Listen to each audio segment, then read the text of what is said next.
I got so many people talaga. Tapos sabi ko, ay, bakit ganyan? Ay, ganyan mo na sa ospital. Ginaganyan ko siya. Tapos sabi ko, ay, wala yan. Ganyan. Tapos kain siya ng kain. Puro mga dugo. Gross! Sapagkat alam naman ho nating lahat, may nakabinbin na isang huwad na impeachment complaint laban kay VP Inday dyan po sa Senado. At ito ba? Ganitong uri ba ng numero ang ka-impeach na Vice Presidente? 59% ang aprobado, 61% ang tiwala.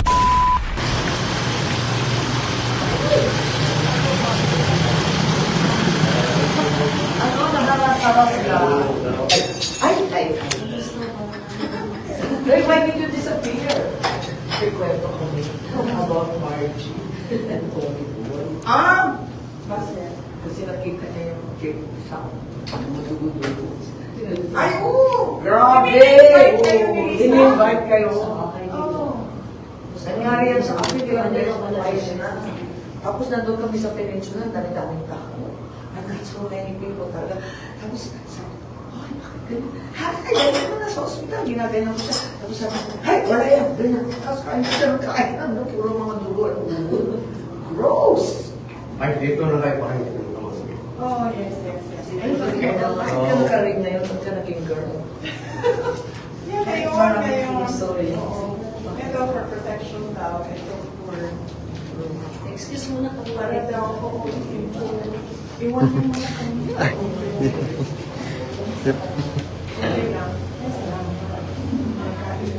At kagaya ng ating nababasa ninyo ating title, VP Inday, 59% approve at 61% ang tiwala. Napakatindi po nito, napakataas po nito. Ito ay sa kabila ng napakasidhing paninirang inaabot ni Vice President Inday Sara Duterte at ng kanyang buong mag-anak. Yan po, ito'y sariwang-sariwa. Ang kanya pong approval rating, ang approve kay VP Inday ay 59%. Napakataas po niyan, 59%. At ang kanya pong trust rating, yung may tiwala po ba? Ang may tiwala kay Vice President Inday ay 61%. Mahalaga na bago po tayong lahat ay magpahinga for the Holy Week break, ngayon po ay ang huling araw ng aming pangangampanya at magre-resume na lang po uli ito sa darating na Sabado. Kaya bago po tayo tumuloy sa napakarami nating topic ngayong hapon, balik po tayo sa ating talakayan. Mamaya ho ay magpapasampa po tayo sapagkat pasensya na ho kayo dahil we are on the last stretch of the campaign. Much as I want to do this every day para meron po tayong diretsahang pag-ugnayan, talaga pong mahigpit yung schedule, lalo na nung mga lugar na mahina po yung internet connectivity. At yung iba naman ako'y inaabot na sa daan, sa biyahe, mas lalo hong erratic or unstable yung ating internet connectivity. Pinangako rin yan ng kasalukuyang administrasyon bago kami manilbihan way back in 2022. Hanggang ngayon, spotty pa rin yung serbisyo ng mga internet service providers. Shout out po sa veteranong newsman at National Press Club lifetime member Rolly Carandang. Si Rolly Carandang nasa Batangas ngayon. Siya po ay isang veteranong mamamahayag at lifetime member habang buhay na miyembro at kasapi ng National Press Club. Mahaba pa yan na Rolly dahil batang-bata pa si Rolly. 21 anyos lang yata ito si Rolly. So lifetime yung kanyang membership dito sa National Press Club. At wag ho kayong magsasawa na makikita si paring Rolly Carandang dyan. At yun nga ho, yung ating titulo, VP Inday, 59% ang kanyang approval rating at 61% ang kanyang trust rating. Napakataas po nito. 59, ulitin ko 59% ang approve, 61% ang tiwala kay VP Inday Sara Duterte. Bakit po mahalagang talakayin ito? Sapagkat alam naman ho nating lahat, may nakabinbin na isang huwad na impeachment complaint laban kay VP Inday dyan po sa Senado. At ito ba? Ganitong uri ba ng numero ang ka-impeach na Vice Presidente? 59% ang aprobado, 61% ang tiwala. Kaya makikita natin, ito'y politika lamang. Ito yung lagi kong sinasabi. Nanawagan ako, saan man ako nagpupunta, yung mga pumirma dito sa huwad na impeachment complaint laban kay Vice President Inday Sara Duterte, sisantihin nyo na po. Huwag nyo nang pabalakin sa pwesto. At ang prueba, ito ho 59% ang approval rating nung taong gusto nilang alisin sa pwesto. 61% po yung trust rating nung taong gusto nilang alisin sa pwesto. Malinaw po ito Boses po ito ng sambayan ng Pilipino. 50 i-impeach mo. Samantalang, nandyan naman po yan. Huwag na lang natin silang banggitin dito at magkakaroon pa ng espasyo. Tingnan ho ninyo yung mga nasa likod na nagpapa-impeach kay Vice President Inday Sara Duterte. Higit na mababa yung kanilang approval and trust rating. Samantalang itong tao na 59% ang approval rating at 61% ang trust rating, ito yung kanilang patuloy na tinatarget. Ito pong numero ni Vice President Inday Sara Duterte, napakataas po nito sa kabila ng patuloy na political persecution na kanyang inaabot. Napakataas po nito sa kabila ng patuloy na panggigiba at paninira sa kanyang pamilya, sa kanyang pagkatao at kung ano pa ang ibinibintang. Kaya mahalaga yung akin ding paulit-ulit na panawagan sa inyo pong lahat. Let us protect, uphold, and defend our Constitution. And when we protect, uphold, and defend our Constitution, ganun din po ang tanggapan ng pangalawang Pangulo. Sapagkat ito po ngayon ang tinatarget ng iilang elitistang kongresista. Ito po yung tinatarget ng iilang burgis na kongresista. Tatandaan po natin, 32 milyon, 32 million Filipinos voted for Vice President Inday Sara Duterte.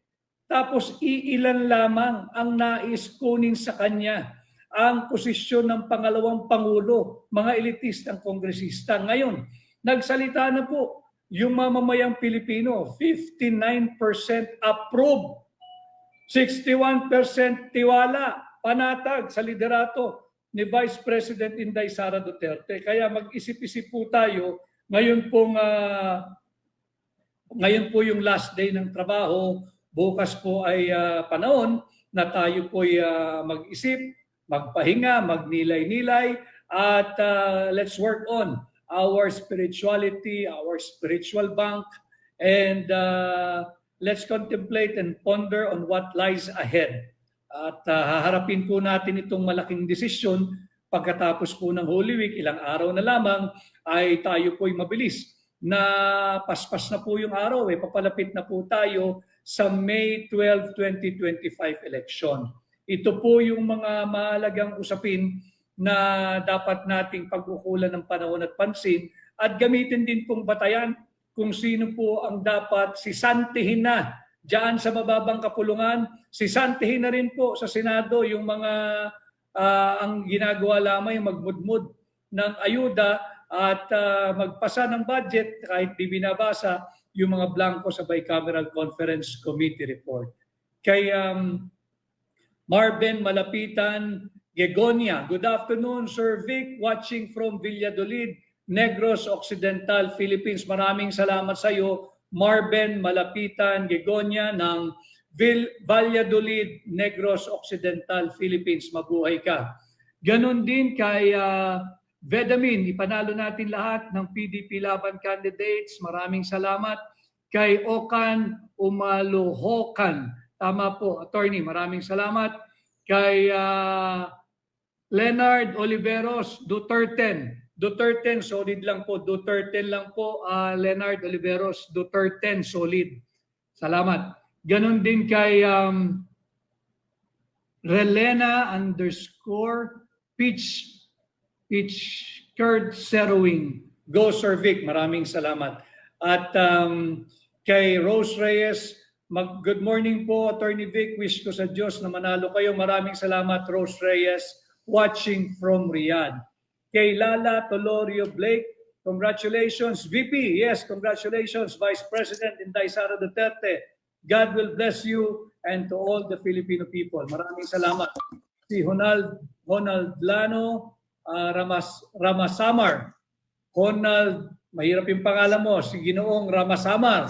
Hello po, attorney watching from Qatar. So yan po ang mahalaga natin pag-uusapan, kagaya nga po na sinasabi ko, ito po yung huwad na impeachment. Sa pagkatatandaan ho natin, balik tanaw tayo, meron pong naunang 3 impeachment complaint laban kay President Inday Sara Duterte. Yung sumampa po sa Senado, yung pang-apat. Kaya ako sinasabing ito'y unconstitutional, illegal, and invalid. Meron po kasi naunang 3 impeachment complaint, maalala ho ninyo. Tapos ito'y pang-apat lamang. In terms of time, yung sequencing ho ba, anong nangyari doon sa impeachment complaint 1, 2, 3? Bakit yung pang-apat ang umabot sa Senado? Kaya dapat pagdating sa Senado, yung ating mga senador, wag man yung dapat ito ibinasura agad eh.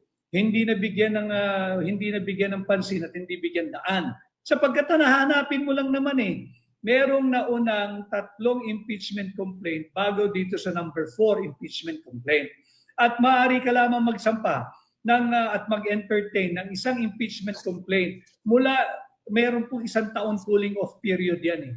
Mula doon sa unang panahon na ipinail yan, sa atakdang araw na yan, hindi po pwedeng mag-file ng panibagong impeachment complaint within 1 year. Ang problema po talaga dito sa very problematic and anomalous impeachment complaint na sumampa sa Senado, pang-apat lamang ho ito eh. Meron pa hong 3 nauna. Nasaan yung 3 nauna? Paano nyo dinispose? O anong treatment ang ginawa nyo doon sa 3 nauna? Bakit binigyan nyo ng preferential treatment itong number 4 complaint? Kinakailangan ho muna kasi dinggin o ibasura o bigyan ng prosesong tama yung 1, 2, 3, yung first 3 impeachment complaint. Hindi pwedeng itago mo lang yung impeachment complaint 1, 2, and 3. Unahin mo yung number 4.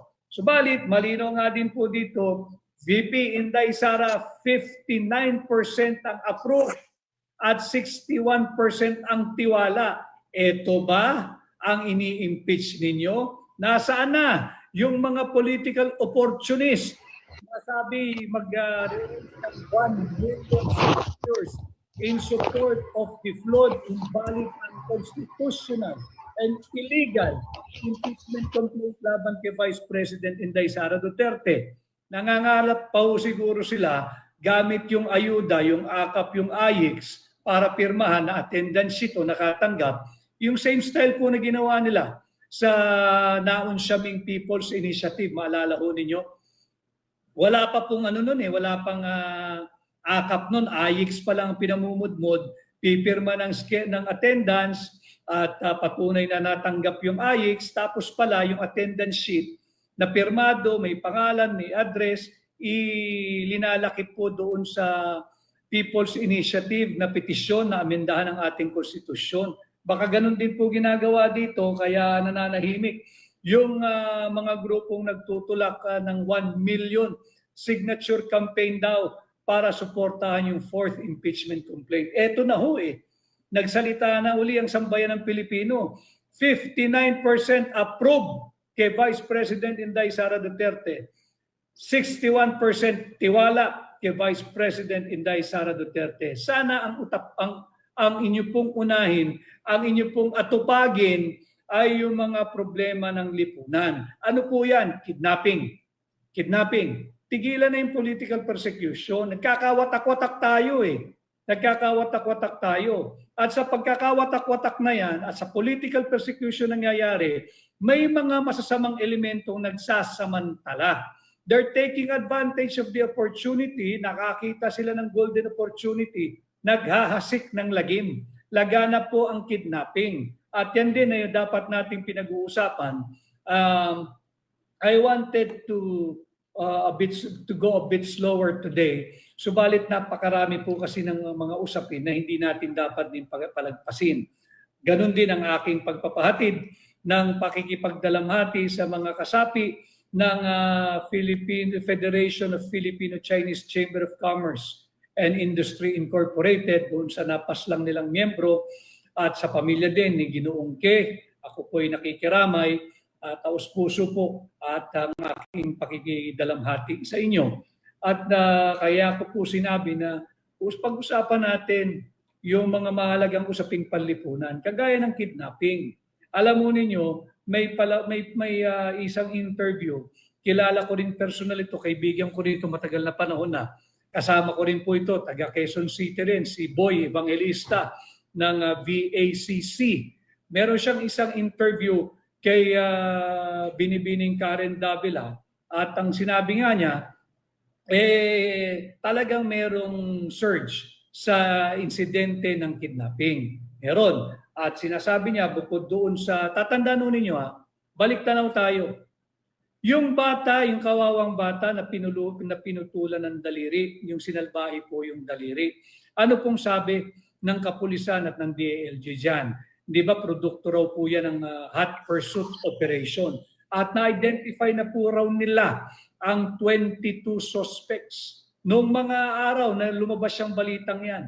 At di umano'y na-rescue yung kawawang bata. Habang buhay na pong dadali ng bata yung traumang yan, pati ng kanyang pamilya. Ang tanong, dahil tayo nga po humihingi ng transparency and accountability, ano na nangyari doon sa hot pursuit operation? Ano nang nangyari doon sa 22 suspects? Ni isa ay wala pa kayong nahuli. Dapat sana binalikan ninyo kami, sambayan ng Pilipino, nag-a-update kayo. Anong nangyari sa hot pursuit operation? Totoo bang hot pursuit yan? At yung sinasabi ninyo, saan ho kayo nakakita mga kababayan? They were able to identify more or less 22 suspects. Ang tagal na hong lumipas, yung 22 na identify mo. They were able to come up with an exact number of mga offenders, 22 di umano. Hanggang ngayon, ni isa doon sa 22 ay wala pang nahuhuli. Fast forward po tayo dito naman sa kaso ni Ginoong Ke na kidnap at na hindi rin maganda yung naging ending. Ang sabi dito, meron na raw po, identified na raw po yung suspect. Subalit ang masaklap, ito po ay nabasa ko rin sa isang online news feed. Ang sabi ng mismong hepe ng pambansang pulisya, ito po, and I quote, we can arrest some people right now, but we cannot get the mastermind. We want the mastermind. Anong klaseng logic yun? Meron ka na palang pwedeng arestuhin. Bakit hindi mo pa arestuhin? Dahil gusto mo yung mastermind. Yung mastermind, susunod mo maaresto yun. Pag inaresto mo na yung mga galamay, yung mga taong ginamit niya, pwede mo na palang arestuhin. Flawed ho yung reasoning eh. Flawed yung reasoning. It's the same reasoning that this person gave when he was asked about this drug situation in the country. Ang sagot niya, and I quote, many use drugs to extend their working hours. Pambihira po, pagka ganito ang mindset ng mga namumuno sa ating pambansang pulisya, may problema po tayo. And yung tanong po kanina, kahapon yata itong interview ni Boy Evangelista kay Karen Davila. Ang tanong ni Karen Davila kay Boy Evangelista was this: what is President Marcos Jr. doing about this? Meaning the situation about kidnapping. Hindi lang po si Karen na nagtatanong yan. Ang nagtatanong po niyan, sambayan ng Pilipino. Sapagkat ang sagot to we can arrest Pwede na raw po silang gumawa ng pag-aresto ngayon ng iilang tao. Subalit hindi raw po nila masusukol o mahuhuli pa yung mastermind. Kung kaya, mas gusto nilang mahuli yung mastermind. Anong klaseng pag-iisip po yan? Anong klaseng pagdadahilan po yan? Kunin mo na yung pwede mong kunin. May patay eh. Dalawa yung patay eh. Pwede ka na palang gumawa ng pag-aresto. Bakit hindi mo arestuhin? Kanya hindi po natin maiwasan ibalik yung kwento na naman nila doon sa nauna na ring istorya ng kidnapping na nasalbahe nga po yung daliri ng isang bata. Ang sabi nila, identified nila 22 suspects at na-rescue nila yung bata dahil sa isang hot pursuit operation ng pulis. Hanggang ngayon, doon po sa 22 pinangalanan nilang numero, 22, they were very certain of the number of the offenders or the suspects, 22 suspects. Ni isa po, wala pa silang napapabalitang nahuli. Tapos nandito na naman tayo ngayon na ang statement and again I quote, we can arrest some people now, but we cannot get the mastermind. We want the mastermind. Kayo na ho ang humusga kung anong klaseng pag-iisip meron tayo pagkaganyan ng ating patakaran. Gusto mong kunin yung mastermind. So, hindi mo muna uhulihin yung iba na kahit nandyan na kanyo pwede nyo nang arestuhin. Anong klaseng pulis ang meron tayo? Kuhulihin nyo na. Yung pwede ninyong hulihin. Nang sa ganoon, magkaroon naman ng some semblance of order sa ating lansangan at kapanatagan sa mga mamumuhunan at sa ating mga kapatid na Filipino-Chinese at maging sa mga ordinaryong mamamayang Pilipino. Dapat ganun ang gawin ninyo. No wonder, pagka ganyan ho talaga, ang estilo ng pamunuan, 59% approval si Vice President Inday Sara Duterte at 61% ang kanyang trust rating.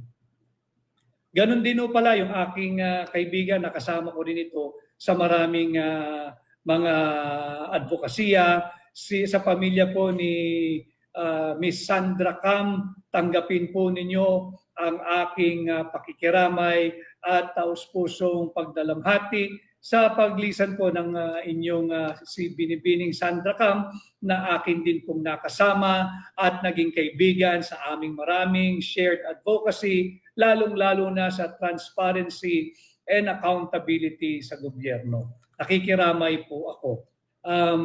Kaya pwede na tayo mag-acknowledge at magpasampa. Ito ho pala pakiusap ko since nandito na po tayo sa last stretch ng kampanya, sana ho'y patuloy po ninyong tulungan ang inyong lingkod, paki-like and share. Importante po paki-share ninyo yung ating diretsahang pakikipag-ugnayan sa inyo para po sana ay higit pang dumami ang makakilala at makarinig sa akin at tulong niyo po ito, bahagi ng aking ginagawang kampanya.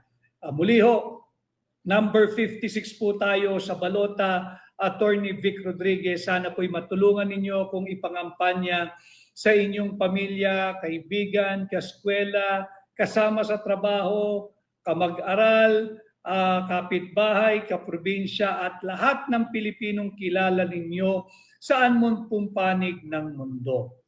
Okay, so sino bang nandito na? Ang mababasa ko yung malalaking si GATV. Hello po. Magandang hapon po, attorney. Hello, pakibukas yung camera mo.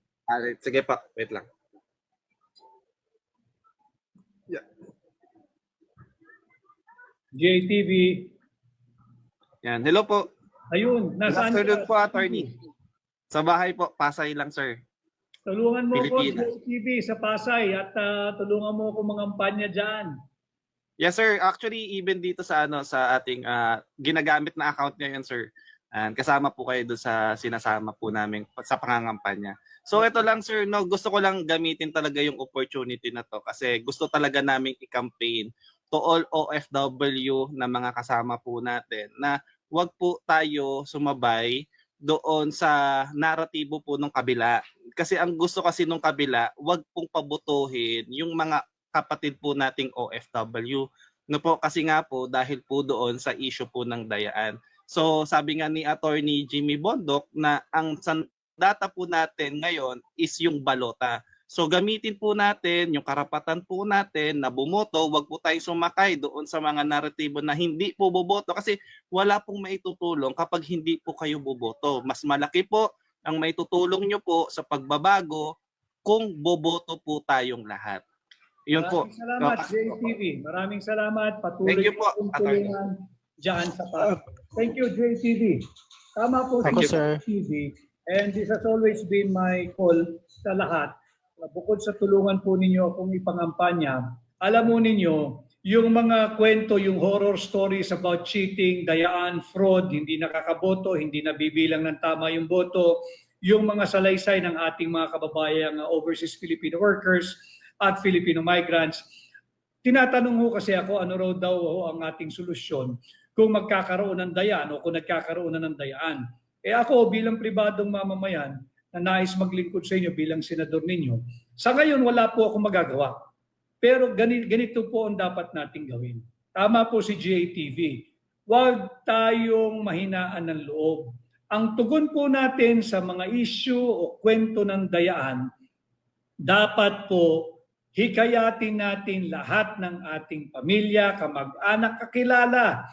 Pagdating ng May 12, sabay-sabay po tayong bumoto. Bumoto ho kayo. Higitan natin yung turnout, yung voter turnout. Kinakailangan ho malaki yung voter turnout Nang sa ganun, mabulunan kung ano man ang pandarayang na pinaplano ng kung sino man, kinakailangan overwhelming po yung ating boto para sa inyong lingkod, Attorney Vic Rodriguez, number 56, at siyempre yung aking kasamahan sa Duterte.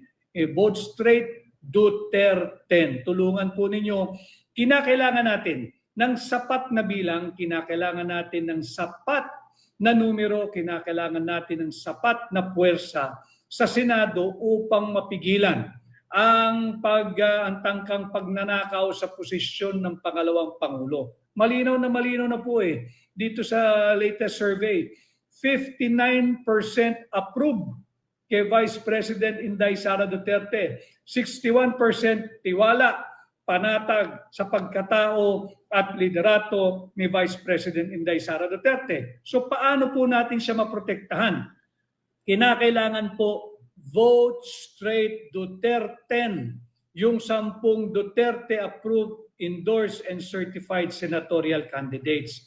Tulungan po ninyo kami sa Duterte. Nandyan po si Dr. Richard Mata.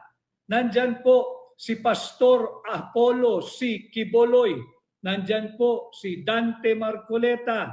Nandyan po si Bato de la Rosa. Nandyan po si Attorney Raul Lambino. Nandyan po si Attorney J.V. Hinlo. Nandyan din po si Philip Salvador. Nandyan din po si Jimmy Bondok at nandyan din po si Bongo. Ito po yung Duterte. Dalhin po ninyo kami sa Senado, ating protektahan at ipagtanggol at ipaglaban ang sagradong mandato at boto ng 32 milyong Pilipino laban sa hanay ng mga elitistang mangbabatas na nais kunin ang posisyon ng pangalawang Pangulo mula kay Inday Sara Duterte.